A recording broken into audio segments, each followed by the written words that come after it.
지금 부동산 가격이 심상치 않다라는 이야기들이 굉장히 많이 나오고 있죠.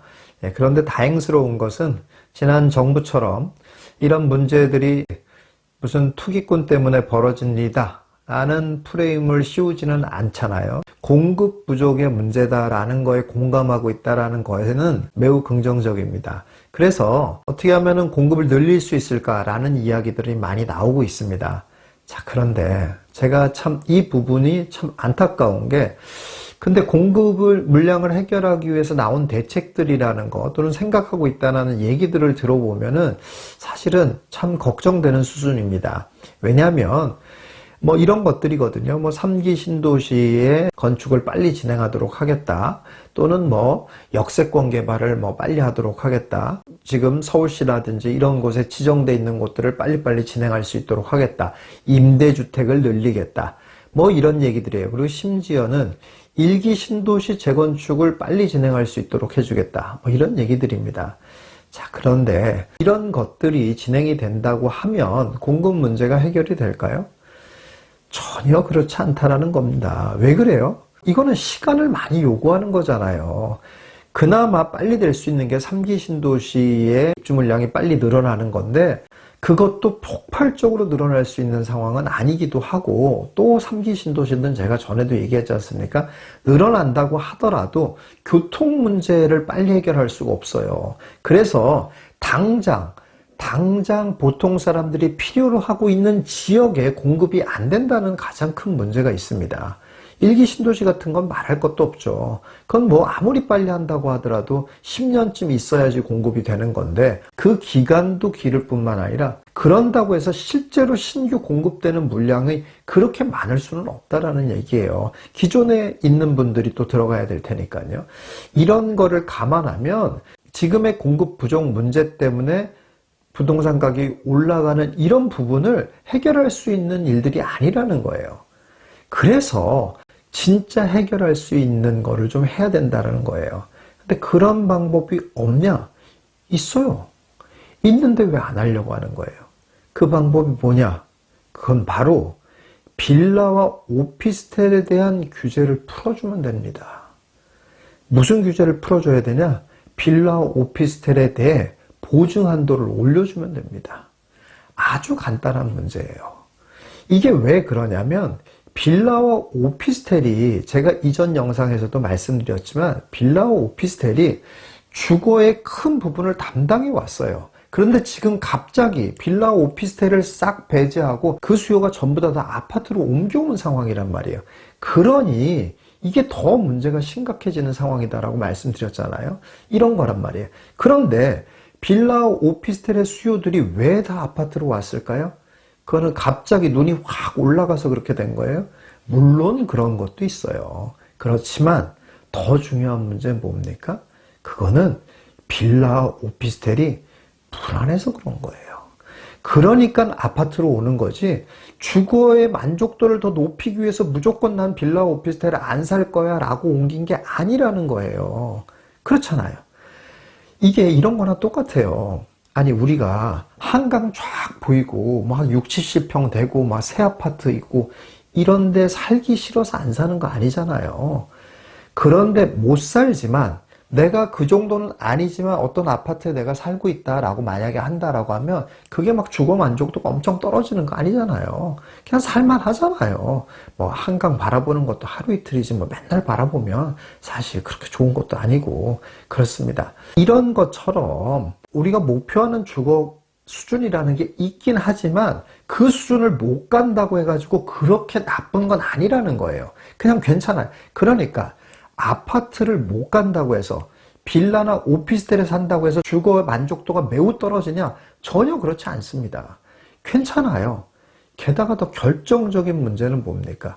빌라 오피스텔들이 지금 이러한 중요한 도시들의 좋은 입지에 있잖아요. 그러니까 약간 주거의 질은 조금 떨어진다고 하더라도 입지가 좋기 때문에 그런 것을 커버할 만큼 정도의 수준이 됩니다. 그래서 괜찮아요. 그런데 왜 그런 빌라 오피스텔을 이제 다 버리고 아파트로만 가려고 하냐는 거예요. 그건 바로 불안감 때문에 그렇다는 거예요. 그래서 정부가 해야 될 일은 뭐냐면 이 불안감을 없애주면 됩니다. 그렇게 하면은 그럼 다시 빌라와 오피스텔로 수요가 분산될 수 있다는 거예요. 그러면서 공급 문제가 해결이 되는 거예요. 그러면 이러한 불안감을 없애주려면 어떻게 해야 돼요? 아주 간단합니다. 그냥 보증보험 비율 올리면 돼요. 지금 보증보험 126%라고 정해져 있잖아요. 그런데 아시는 분들 잘 아시겠지만 이 126%라는 것이 시장과 매우 동떨어진 매우 낮은 보증보험률입니다. 그러니까 시장은 지금 어떤 모습으로 되어 있냐면 세입자는 126% 넘어가는 건 불안해서 못 들어가요. 그러니까 126%를 고집할 수밖에 없어요. 주인은 그 이상은 돼야 이전의 세입자 돈을 빼줄 수가 있어요. 그러니까 어떻게 되고 있어요? 이렇게 팽팽하게 되어 있는 거예요. 그래서 겨우겨우 돈을 빼줄 수 있는 주인들이나 126%에 맞춰가지고 하게 되는 거예요. 이런 상황이 된다는 거예요. 그러니까 빌라를 구하려는 사람도 구하려고 돌아다녀 봐야 물건은 많이 나와 있어요. 그런데 금액이 다 안 맞아요. 이런 상황, 오피스텔도 마찬가지입니다. 돌아다니는 사람 많아요. 이러니까 이러한 금액을 현실적으로 올려주면 되는 거예요. 이렇게 올려주고 그 다음에 또 뭘 해야 되냐면은 그 다음에 빌라와 오피스텔 이렇게 비아파트를 들어가는 세입자들은 보증보험 가입을 의무화시켜 버려야 돼요. 그래서 모조리 다 보증보험을 가입하도록 만드는 거예요. 그러면 얼마나 안전해요. 보증보험에서 다 책임을 져주잖아요.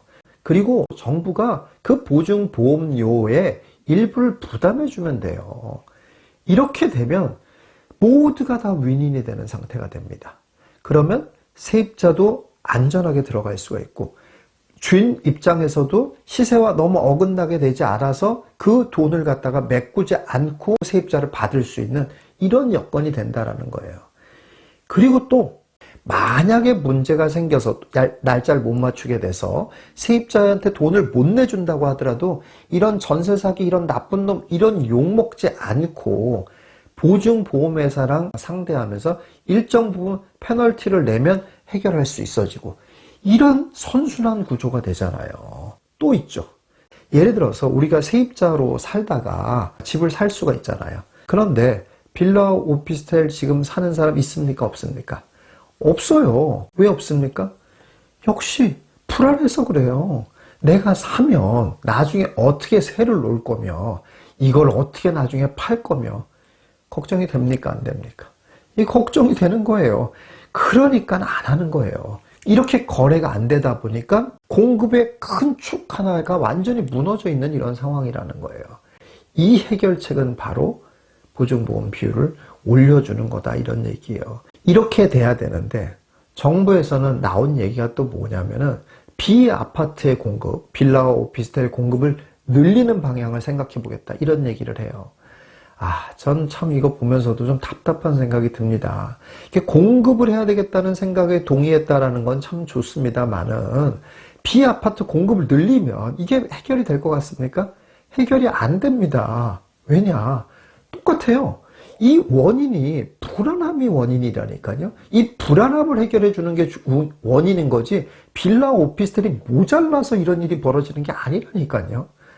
이렇게 공급을 막 하잖아요. 그럼 어떤 일이 벌어져요? 무조건 100% 미분양이 납니다. 누가 삽니까? 네. 왜냐?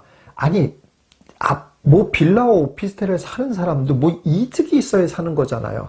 사서 맨날 세입자한테 시달리고 전세금 못 돌려주면은 전세 사기라고 욕먹고 이럴 판인데 미쳤습니까? 그 빌라 오피스텔을 사게? 누가 삽니까? 안 사요. 세입자는 126% 이하로 보증보험 들어가려고만 하면 되니까 할 수는 있어요. 세입자는 있을 수 있죠. 근데 누가 사냐고요? 안 사요. 그러니까 이런 정책은 해봐야 전혀 소용없는 정책이라는 거예요. 오히려 쓸데없이 악성 매물들만 양산하는 꼴밖에 안 되는 거예요. 절대 하지 말아야 될 일입니다. 그렇게 해야 되는 게 아니고 현재 있는 빌라와 오피스텔을 활용할 방법을 생각을 해야 돼요. 그래야지 이 문제가 해결이 되는 겁니다. 이런 부분이 꼭 되어져야 되는 가장 큰 부분이 빌라와 오피스텔이 좋은 입지에 있기 때문에 그래요. 좋은 입지에 당장 물량을 만들 수 있는 방법이 있냐는 거예요. 그 생각을 해보라는 거예요. 그런데 그 유일한 대안이 바로 좋은 입지에 있는 빌라 오피스텔을 활용하는 방법이라는 거예요. 그러면 이제 가장 걱정되는 거, 야, 이렇게 보증보험 비율 높여주고 이렇게 되면 또 막 갭투자가 일어나가지고 전세 사기 사건 막 일어나는 거 아니냐, 이런 걱정을 할 수가 있잖아요. 근데 그런 걱정은 안 해도 되는 상황이 됐습니다. 그렇게 되기는 거의 불가능합니다. 왜 그러냐면 일단 지금 취득세 규제가 굉장히 크잖아요. 3주택부터 벌써 13.2%이기 때문에 만약에 무갭으로 산다고 하더라도 13.2%라는 취득세를 내야 됩니다. 그거 어마어마해요. 그렇기 때문에 그렇게 세 채, 네 채, 다섯 채 막 이렇게 막 살 수 있는 여건이 되지를 않습니다.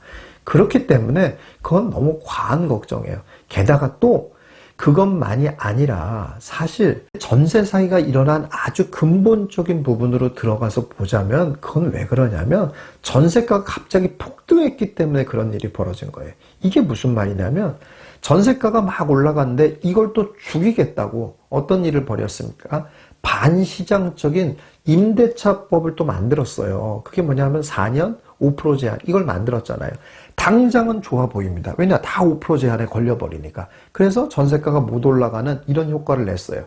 문제는 뭐냐, 이거에 해당 안 되는 애들까지 어떻게 할 수가 없잖아요. 이 해당 안 되는 애들은 희소하다 보니까 더 높은 금액의 전세를 받을 수 있게 됐다라는 거예요. 그렇게 높은 금액의 전세를 받게 되니까 어떻습니까? 매매가랑 같아지는 거예요. 그래서 그런 물건들이 갭 투자자들의 먹이가 됐던 거예요. 그런데 이렇게 또 비정상적으로 올라간 전세금은 어떻게 됩니까? 그럼 비정상적으로 올랐으니까 당연히 폭락을 하게 되는 거죠. 이 과정에서 전세 사기가 벌어지는 거고 역전세난이 벌어지게 된 겁니다.